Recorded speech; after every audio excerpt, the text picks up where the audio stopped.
이제 교회의 여러 문제들에 대하여서 분쟁이라든지 뭐 소송이라든지 음행이라든지 이런 여러 문제들, 바울이 생각할 때에 하나님 입장에서 보았을 때에 아주 심각한 문제들에 대하여서 여러 가지 공동체 지침을 주고 또 개인적인 지침을 주었던 바울이 이제 고린도 성도들이 스스로가 이런 문제들은 어떻게 해야 합니까? 라고 하는 그들이 제시한 질문에 대답을 하는 형식으로 이제 또다시 교회의 지침에 대하여 우리에게 말씀해 주고 있습니다. 1절을 보면 이렇게 말씀하고 있죠. 7장 1절에 이렇게 말합니다. 너희가 쓴 문제에 대하여 말하면 이렇게 되어 있습니다. 그러니까 지금부터 바울이 제시하고 있는 것은 고린도 성도들이 신앙생활을 할 때에 이런 문제는 어떻게 하는 것이 옳은 것입니까? 라는 그들의 질문에 대하여서 그들이 질문한 여러 가지 교회 생활에 대한 답변들이 이제부터 펼쳐지고 있고, 이제 7장은 무엇에 대한 이야기입니까? 바로 결혼에 관련된 이야기입니다. 자, 그래서 이제 결혼에 대해서 하나님께서 우리에게 뭐라고 말씀하시는지 몇 가지 교훈들을 살펴보려고 합니다. 첫 번째, 결혼이란 하나님의 선물이다라고 하나님은 우리에게 바울을 통하여 말씀하고 계십니다. 자, 1절 말씀 다시 한번 읽어보겠습니다. 시작. 너희가 쓴 문제에 대하여 말하면 남자가 여자를 가까이 아니함이 좋으나. 자, 이 말은 무슨 말입니까? 그들이 바울에게 질문을 했어요. 그러면서 그들이 지금 생각하고 있는 것은 무엇이냐면 결혼하지 않는 것, 성관계를 가지지 않는 것, 부부관계를 가지지 않는 것이 훨씬 좋은 것이지요? 라고 질문을 했다라는 것입니다. 그러면 고린도 교회 안의 문제가 참 심각하다는 것을 보게 됩니다. 왜냐하면 어제 우리 본문 말씀을 통하여서 고린도 교회의 문제는 무분별한 성행위였습니다. 그러니까 음행이었죠. 가정생활이, 부부생활이 완전히 깨어진, 그래서 자유분방하게 결혼 생활을 즐기고 자유분방하게 성관계를 즐기는 음행이 아주 창궐하였던 것이죠. 그런데 또 하나의 문제는 무엇이냐면 완전히 다른 극단에 서 있는 것입니다. 아마 고린도 교회 안에는 이런 모습들을 보면서 성이라는 자체에 대한 환멸을 느낀 사람들도 있었을 것이고, 부부관계, 결혼이라는 것에 대하여서 환멸을 느낀 사람들도 있었을 것입니다. 그러다 보니까 자유롭게 성관계를 가져도 되고 부부생활을 해도 된다라고 말하는 이 극단에 대한 반대로 어떤 극단이 나온 것입니까? 부부관계 자체, 결혼이라는 자체를 부인해버리고 이것은 아주 육적인 것이요 더러운 것이고 저급한 것이니까 결혼하지 않는 것이 훨씬 낫다라고 성행위나 부부관계, 결혼에 대한 금지, 금욕에 대한 찬사, 이런 것들이 일어나게 되었다라는 것입니다. 그러니까 부부관계라든지 결혼은 육적인 것이다. 아주 저급한 것이고, 그리고 하나님 앞에서 영적인 생활을 하는 독신 생활보다 한 단계 아래에 있는 어떤 그런 신앙생활 행태다, 이렇게 생각을 하면서 바울에게 그렇기 때문에 남자가 여자를 가까이 안 하는 것이 좋겠죠. 결혼이라는 것은 없는 게 낫겠죠. 성관계를 가지는 것이나 이런 즐거움을 느끼는 것은 없어지는 게 맞겠죠? 라고 물었다라는 것입니다. 그런데 바울은 뭐라고 말하고 있습니까? 아니다라고 말합니다. 무분별한 음행을 피하라고 말함과 동시에 결혼이 잘못되었고 저급하고 한 단계 낮은 영적인 삶이다라고 말하는 그것 또한 잘못되었다라고 말하면서 7절 한번 읽어보겠습니다. 7절 있습니다. 시작. 나는 모든 사람이 나와 같기를 원하노라. 그러나 각각 하나님께 받은 자기의 은사가 있으니 이 사람은 이러하고 저 사람은 저러하니라. 9절도 읽어봅니다. 9절 시작. 만일 절제할 수 없거든 결혼하라. 정욕이 불같이 타는 것보다 결혼하는 것이 나으니라. 자, 17절도 읽어보겠습니다. 시작. 오직 주께서 각 사람에게 나눠주신 대로 하나님이 각 사람을 부르신 그대로 행하라. 내가 모든 교회에서 이와 같이 명하노라. 무슨 말을 하고 있습니까? 둘 다 하나님이 주신 선물이라는 거예요. 결혼 생활을 하지 않고 부부관계를 가지지 않고 홀로 독신 생활을 하는 것 또한 하나님이 주신 선물이다. 그래서 그것은 아주 영광스러운 것이다. 홀로 독신으로 부름을 받아서 하나님만 바라보면서 주의 사명만 감당하고 자기 자신을 온전히 하나님께 드리는 그 독신 생활은 하나님께 아주 영광스러운 것이다. 그것은 하나님이 너에게 주신 선물일 것이다. 그러나 또 다른 선물이 있는데, 결혼 생활을 통하여서, 그 부부 관계를 통하여서 남편은 예수 그리스도의 역할을 감당하고 아내는 교회의 역할을 감당하면서 서로 권리를 주장하지 않고 서로를 위하여 헌신하고 봉사하는 그런 결혼 생활, 그리고 그 사랑의 결과로 주어진 자녀들을 양육하면서 하나님 아버지의 알아가는, 하나님 아버지의 마음을 알아가는 그런 결혼 생활 또한 하나님이 주신 선물이요. 그렇게 결혼 생활을 하며 하나님을 섬기는 것도 영광스러운 것이다. 그러니 하나님은 누군가에게는 독신의 선물을 주셨고 누군가에는 결혼의 선물을 주셨다. 그러므로 각각 자기가 받은 대로 감사하며 하나님 앞에 그대로 지내라라고 말씀하고 있는 것입니다. 어떤 시대는 결혼하지 않고 독신으로 있는 것이 마치 영적인 삶을 살아가고 아주 수준 높은 삶인 것처럼 생각을 하는 그런 시대가 있었습니다. 중세 시대라든지. 그래서 가톨릭에서는 신부들이 결혼을 하지 않습니다. 근데 지금 시대는 좀 결혼을 하지 않으면 뭔가 하자 있는 것처럼 생각하는 좀 문화가 바뀌긴 했지만 어쨌든 결혼을 하든 독신으로 있든 이 모든 것들은 하나님이 주신 은사라는 거예요. 그래서 은사에 맞게 살면 된다. 하나님이 주신 둘 다 영광스러운 선물이다. 그러므로 자신의 부르심을 따라 모두 하나님께서 주신 선물을 누리면서 살아라라고 말씀하고 있는 것입니다. 자, 두 번째, 그리고 결혼에 대해서 우리가 가져야 될 관점은 결혼은 하나님의 선물인가 동시에 음행을 피하기 위한 선물이다. 우리에게 안전하게 하나님이 주신 것들을 누리게 하기 위하여서 주신 안전지대며 거룩한 삶을 살게 하는 음행을 피하기 위한 선물이다. 이렇게 말씀합니다. 우리가 어제 본문 6장 18절을 한번 읽어볼까요? 어제 하나님은 바울을 통해서 이렇게 말씀하셨습니다. 읽어봅니다. 시작. 음행을 피하라. 사람이 범하는 죄마다 몸 밖에 있거니와 음행하는 자는 자기 몸의 죄를 범하느니라. 자, 음행을 피하라라고 말씀하셨습니다. 자, 그러면 이 피한다라는 저 단어는 어떻게 해요? 도주하여서 안전한 곳으로 가라라는 거예요. 그래서 이제 7장을 시작하면서 하나님은 우리에게 뭐라고 말씀하십니까? 2절 말씀, 7장 2절 읽어봅니다. 시작. 음행을 피하기 위하여 남자마다 자기 아내를 두고 여자마다 자기 남편을 두라. 음행으로 넘어가는 것도 성욕에서부터 시작되고 그리고 부부 생활을 즐기며 기쁨으로 하나님께서 주시는 성생활을 누리는 것도 음욕에서부터 시작돼요.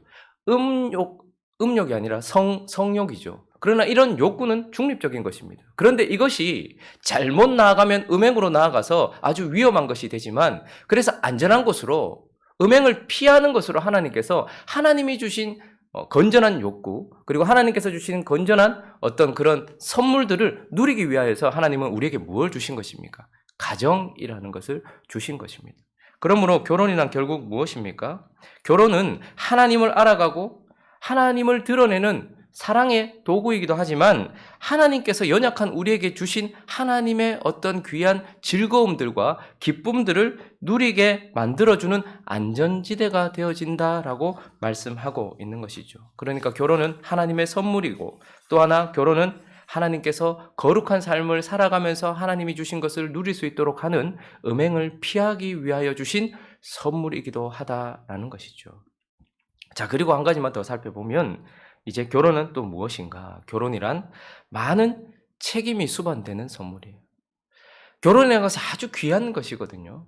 여러분, 독신도 영광이 있습니다. 하나님만 섬기고 주의 사명만 감당하는 그런 영광이 있지만 결혼이라는 것은 더 큰 영광이 있는 거예요. 그렇기 때문에 결혼은 참 많은 책임이 수반되는 선물이다라고 하나님은 말씀하고 계십니다.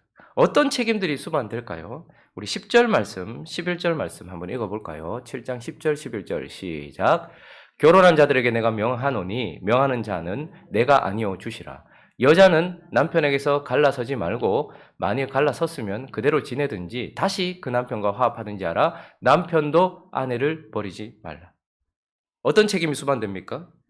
내가 한 선택 그리고 하나님과 사람들을 모셔놓고 했던 내가 한 약속 그것에 대한 책임 한 번 약속한 것 그리고 한 번 선택한 것에 대한 책임을 끝까지 지라는 거예요. 그러니까 이혼이라는 것이 우리에게 있는 옵션입니까? 없는 옵션입니까?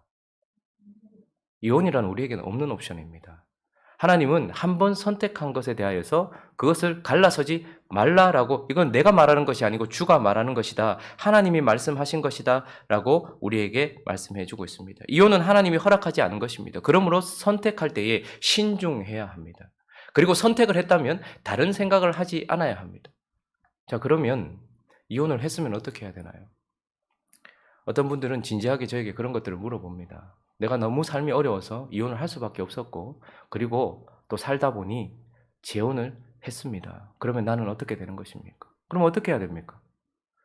그 책임을 다하지 못하고 그 약속을 지키지 못한 것에 대하여 회개해야 되겠죠. 자기가 잘했다고 주장할 것이 아니라 하나님, 나의 연약함 때문에 하나님의 말씀을 어겼고 또 나의 연약함 때문에 또다시 하나님의 말씀을 어겼지만 이 새롭게 시작한 이 가정을 축복해달라고 하나님께 회개하고 하나님 앞에 바르게 살기 위하여 애를 써야 되겠죠. 어쨌든 그러나 그것은 하나님 앞에서 했던 약속을 깨트린 행위였고 내가 하나님 앞에 했던 선택을 깨트린 행위였다라는 것을 인정하고 회개해야 되는 것입니다. 그러니 결혼은 참 많은 책임이 수반되는 것입니다. 한 번 선택한 것 그리고 한 번 약속하면서 하나님 앞에서 영원을 약속했던 것에 대하여서는 우리가 책임져야 할 그런 의무가 있고 책임이 있는 그런 선물이라는 것입니다. 또 하나는요, 결혼이란 서로를 위해 헌신해야 될 책임이 수반되는 그런 어떤 선물입니다. 여러분, 보통 결혼을 어떻게 합니까? 조건 맞춰서 합니까? 또 어떤 사람들은 사랑 하나라는 감정 때문에 합니까? 결혼이라는 것은 3절 한번 읽어볼까요? 결혼이라는 것은 3절, 4절 한번 읽어보겠습니다. 시작. 남편은 그 아내에 대한 의무를 다하고 아내도 그 남편에게 그렇게 할지라. 아내는 자기 몸을 주장하지 못하고 오직 그 남편이 하며 남편도 그와 같이 자기 몸을 주장하지 못하고 오직 그 아내가 하나니 5절도 있습니다. 서로 분방하지 말라. 다만 기도할 틈을 얻기 위하여 합의상 얼마 동안을 하되 다시 합하라. 이는 너희가 절제 못함으로 말미암아 사탄이 너희를 시험하지 못하게 하려 함. 결혼은 나의 필요를 채우고 그리고 사랑받기 위해서 하는 것이 아니다라고 말씀합니다. 결혼은 나의 필요가 아니라 그의 필요, 그녀의 필요를 채우기 위하여서 의무를 다하기 위하여서 하는 것이고 그를 위하여 하는 것이다라고 우리에게 말씀합니다. 그래서 남편은 그 아내에 대한 의무를 다하기 위하여 결혼하는 것이고 남편은 아내에 대한 의무를 다해야 하는 것입니다. 아내도 마찬가지입니다. 그 남편에게 그렇게 하라라고 말씀하고 있는 것이죠. 그리고 아내는 자기 몸을 자기가 스스로 주장하지 않는 것입니다. 자기의 즐거움을 위해서 남편을 이용하는 것이 아니고 남편의 기쁨을 위하여서 나를 드리는 거예요. 남편도 마찬가지입니다. 나의 기쁨을 위하여서 나의 욕구를 위하여서 아내를 이용하고 사용하는 것이 아니고 아내의 기쁨을 위하여서 그렇게 서로를 알아가며 서로를 채워주는 것이 결혼이라는 것입니다. 그래서 결혼이라는 것은 여러분 부부관계라든지 결혼생활이라든지 하는 것은 몸만의 결합이 아니죠. 마음만의 결합도 아닙니다. 그리고 영적인 결합이기도 한 것입니다. 그래서 남편은 아내의 정서적이고 영적이고 육체적인 모든 것들을 채워줘야 될 의무가 있는 것입니다. 내가 돈 다 벌어줬는데 내가 뭘 너한테 뭐 안 해준 게 뭐가 있는데 라고 말하지만 육체적인 필요를 채워주고 육체적인 기쁨을 주었다 할지라도 정서적이고 영적인 기쁨을 주지 못하고 그 필요를 채워주지 못한다면 난 아직까지 다 하고 있는 것이 아니라는 말입니다. 아내들도 마찬가지입니다. 빨래 다 해줬고 밥 다 해줬는데 아들 다 키웠고 내가 못 해준 게 뭐가 있는데가 아니라 남편의 필요, 그 정서적인 필요 이런 것들을 채워줘야 하는 것입니다. 하나님은 참 신기하게 우리 몸을 만드셔서 처음에는 아내들이 남편들을 참 원하는 이런 어떤 구조가 돼요. 그런데 나중에 시간이 지나면 여성들은 남성화되어져 가고 남성들은 여성화되어져 가서 그 어떤 위치들을 딱 바꾸는 것 같아요. 그렇게 해서 또 남편들이 시간이 좀 지나면 아내와의 친밀한 대화 뭐 이런 것들을 요구하는데 이제 그때 이미 그녀는 예전의 그녀가 아니고 그리고 그도 예전의 그가 아니고 뭐 갑자기 드라마 보다가 막 눈물 흘리고 막 이러니까 아내들도 당황스럽고 남편도 그렇고 그런데 무엇입니까? 어떤 상황이 되든지 우리의 몸이 어떤 상황이 되든지 우리의 영혼이 어떤 상황이 되든지 간에 서로의 필요를 채워주기 위해서 하는 것이 결혼이라는 것입니다. 그래서 서로에게 헌신할 책임이 있는 것. 지금 여러분들을 바라보면서 이 말을 하기가 참 되게 여러분들의 표정이 상당히 어둡고 또 아주 화가 난 듯한 그런 얼굴로 저를 바라보고 계시는데 결혼은 바로 정신적, 육체적 필요를 채워주기 위하여서 그렇게 하는 책임이 수반된 것이라는 말입니다. 우리가 처음 약속할 때 이미 그것까지 약속한 것이라는 것이죠. 그리고 또 하나 결혼이란 선교적 사명도 감당해야 될 의무까지도 책임이 있는 그런 어떤 선물이다라는 것입니다. 여러분 12절을 한번 읽어볼까요? 12절을 한번 읽어보겠습니다. 읽어봅니다. 시작. 그 나머지 사람들에게 내가 말하노니 이는 주의 명령이 아니라 만일 어떤 형제에게 믿지 아니하는 아내가 있어 남편과 함께 살기를 좋아하거든 그를 버리지 말며 13절도요. 어떤 여자에게 믿지 아니하는 남편이 있어 아내와 함께 살기를 좋아하거든 그 남편을 버리지 말라. 자, 지금 이게 어떤 상황일까요? 고린도 교회 안에 아주 흔하게 일어나는 상황일 것입니다. 고린도 사회에 복음이 들어왔어요. 그러니까 그 복음 때문에 어떤 한 사람이 예수를 믿게 된 거예요.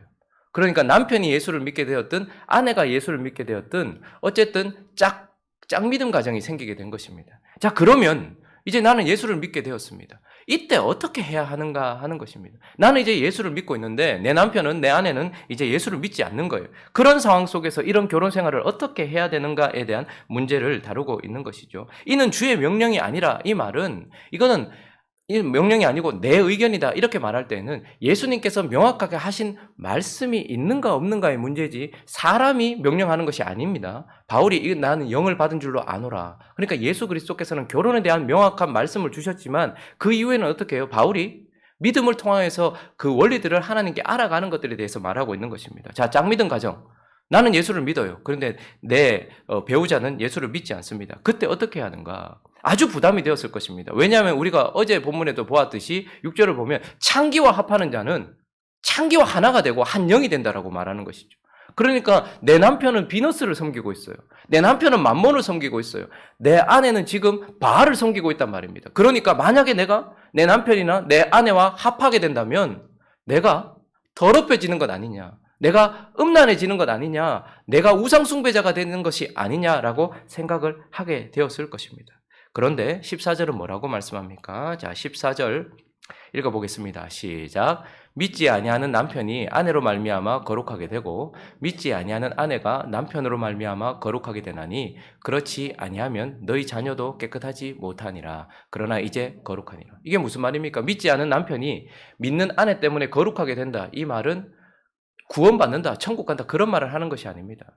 믿지 않는 남편과 함께 있는 이 아내로 말미암아 이 아내의 하나님으로 말미암아 이 결혼 생활이 거룩하게 구별되어서 하나님께서 지켜주신다는 말입니다. 그래서 믿지 않는 아내가 섬기는 신이 우리 가정을 주장하는 것이 아니라 믿는 나의 하나님이 우리 가정을 보호해 주시고 계신다라는 것이에요. 그렇기 때문에 이런 과정 속에서 둘이 합하는 것은 음행도 아니요 우상 숭배도 아니다. 오히려 그들이 하나님께 영향을 받고 있기 때문에 이 가정을 하나님께서 지켜주고 계신다라는 것입니다. 믿지 않은 아내가 남편으로 말미암아 거룩해진다는 것도 마찬가지인 것입니다. 그러니까 바울이 어제 우리 본문 속에서 했던 말, 네가 창기와 합하면 창기와 하나가 되고 비너스를 섬기는 사람과 합하면 하나가 된다. 그 말의 의미에 대하여서 이제 결혼 생활, 그러나 네가 예수를 믿게 되었고 믿지 않는 자와 함께 하게 될 때에 하나님은 너로 말미암아 이 가정을 구별하여 주시고 거룩하게 지켜주시기 때문에 그러므로 이 가정은 거룩한 가정이다라고 말씀하고 있는 것입니다.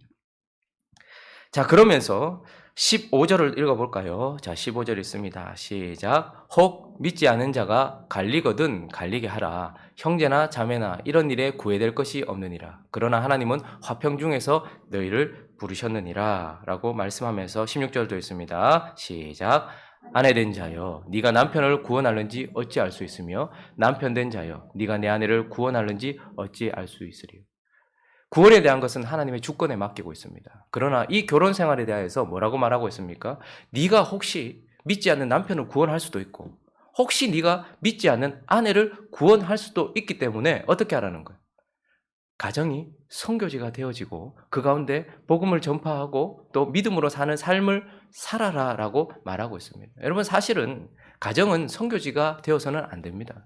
가정은 에덴 동산이 되어야 되고 하나님의 동산이 되어야 되며 가정은 작은 천국이 되어야 합니다. 그러나 우리의 현실은 그렇지 않을 때가 많습니다. 믿지 않은 아내와 처음부터 우리가 믿지 않았을 때도 있고 믿지 않은 아내와 결혼했고 믿지 않은 남편과 결혼했을 수가 있어요. 그러나 그 가운데서 믿는 나로 말미암아 이 가정은 하나님이 거룩하게 구별하셔서 그래서 이 가정에서 나는 이 남편을 위하여 이 믿지 않은 아내를 위하여서 헌신하고 선교적 사명을 감당해야 되는 사명이 들어가게 되는 것입니다. 그러니 얼마나 힘들겠습니까? 그런데 그 끝을 누가 주장하게 되는 것입니까? 내가 도저히 힘들어서 믿지 않는 남편하고 못 살겠다. 내가 도저히 힘들어서 믿지 않는 아내하고 못 살겠다. 이렇게 내가 끝을 내는 것이 아니고 15절은 뭐라고 말합니까? 혹 믿지 않는 자가 갈리거든. 그래서 만약에 도저히 믿지 않는 내 남편이 나 당신하고 못 살겠다라고 말해서 믿지 않는 자 쪽에서 먼저 이혼을 요구한다면 그때는 갈려도 된다. 이렇게 말하고 있는 것입니다. 내가 예수 안 믿는 사람하고 도저히 힘들어서 못 살겠다라고 내가 끝내는 것이 아니고 예수를 믿지 않는 그 배우자가 난 도저히 이제 당신하고 못 살겠다 라고 말을 한다면 이제 그 사명을 끝을 내도 된다라고 말씀하고 있는 것입니다. 여러분, 우리는 예수를 믿기 때문에 예수를 믿지 않는 사람 입장에서 잘 생각을 못하는 경우가 많습니다. 그런데 어떤 신경외과 의사 분인데 자기 부인이 이제 예수를 믿게 된 거예요. 근데 이분이 제대로 회심한 거예요. 은혜를 제대로 받으신 거예요. 완전히 다른 사람이 된 거예요. 그래서 예수 믿는 아내와 함께 사는 그 충격을 이야기하는데 공감이 되더라고요. 그분이 이렇게 얘기를 해요. 첫 번째, 그 사람이 교회 나가고 예수 믿고 난 이후부터 이 여자는 내가 평생을 함께 하고 싶었던, 내가 사랑했던 그 여자가 아니더라는 거예요. 어느 순간인가 완전히 이 여자는 내가 평생을 내 평생을 드리고 내가 사랑하고 싶었던, 내가 사랑했던 그 여자가 아니더라는 거예요. 충격이 어느 한순간 갑자기 사람이 그렇게 바뀌니까 얼마나 충격적이겠습니까?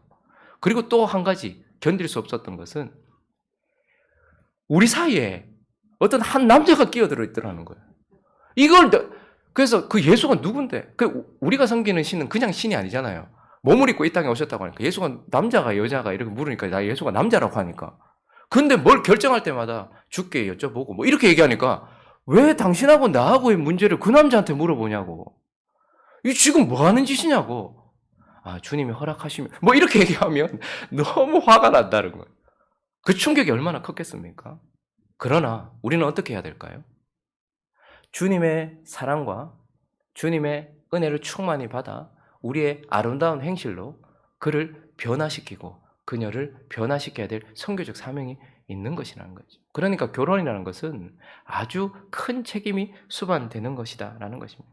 마지막 한 가지 또 이렇게 말하고 있습니다. 결혼이란 마지막 때를 사는 우리에게도 고난이 수반되는, 고통이 수반되는 책임이 있는 선물인 것입니다. 자, 바울은 계속해서 나처럼 지내라 이렇게 말해요. 26절 한번 읽어볼까요? 26절 읽어보겠습니다. 시작. 내 생각에는 이것이 좋으니 곧 임박한 환난으로 말미암아 사람이 그냥 지내는 것이 좋으니라. 28절도요.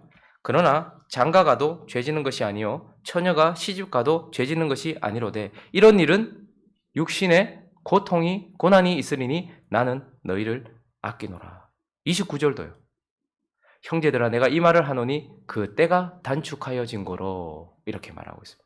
자, 지금 우리가 살고 있는 때를 바울이 살고 있는 때나 지금 우리가 살고 있는 때는 무엇입니까? 26절에 의하면 임박한 환난이 이제 임하는 때입니다. 마지막 때라 이 말입니다. 그리고 29절은 때가 단축하여졌다 이렇게 말하고 있는 것이죠. 그래서 바울은 뭐라고 말합니까? 결혼해도 상관없고 결혼하지 않아도 상관없는데 부르심대로 살면 되는데 결혼하면 이 단축되어지고 이 환난의 마지막 때를 살아가는 우리에게 어려움이 있다 이 말입니다.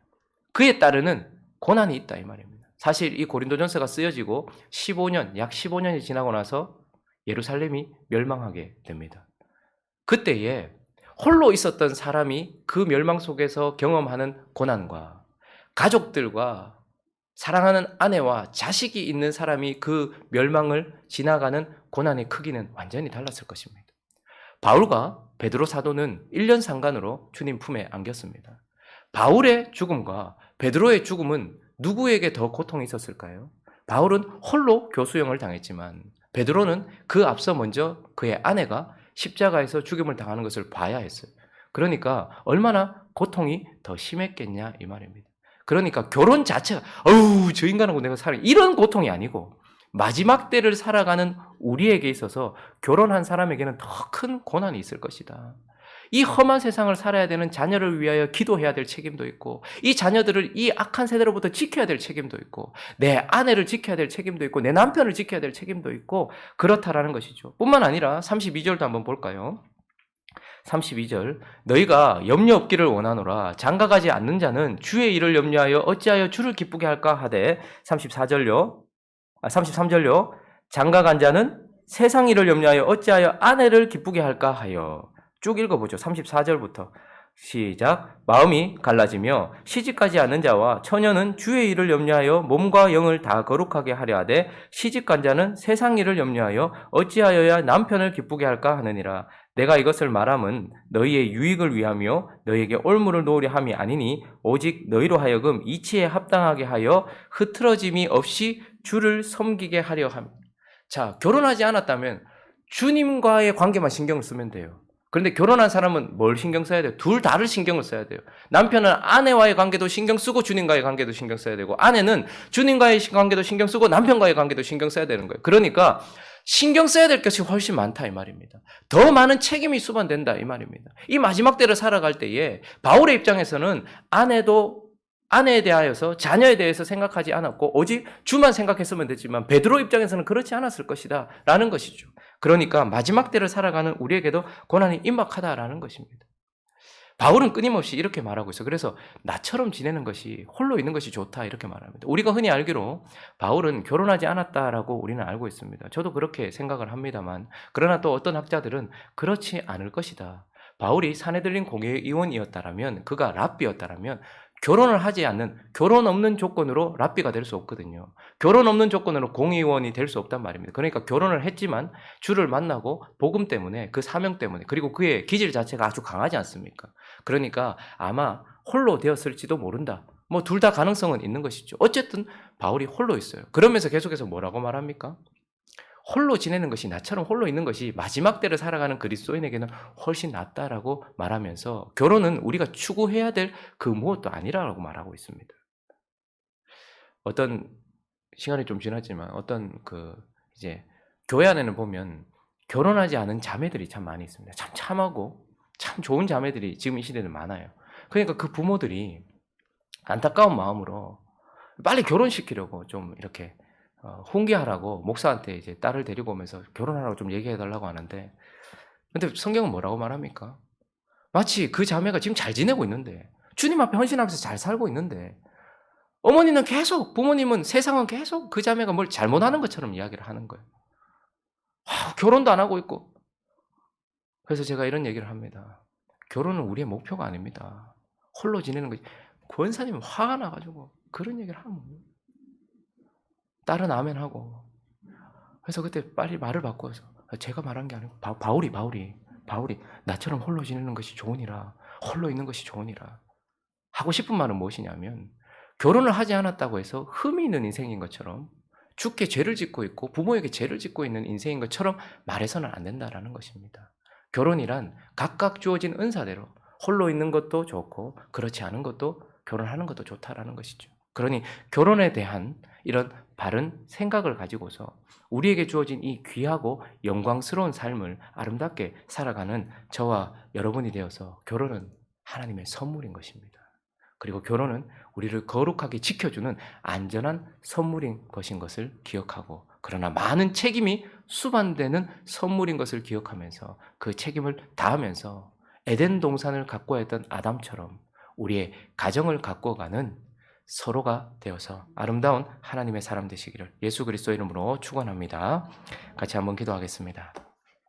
결혼 생활에 대하여 어떻게 생각해야 될지 하나님이 주신 말씀을 가지고, 또 그리고 각자의 기도 제목들을 가지고 함께 기도하며 나아가도록 합니다. 기도하겠습니다.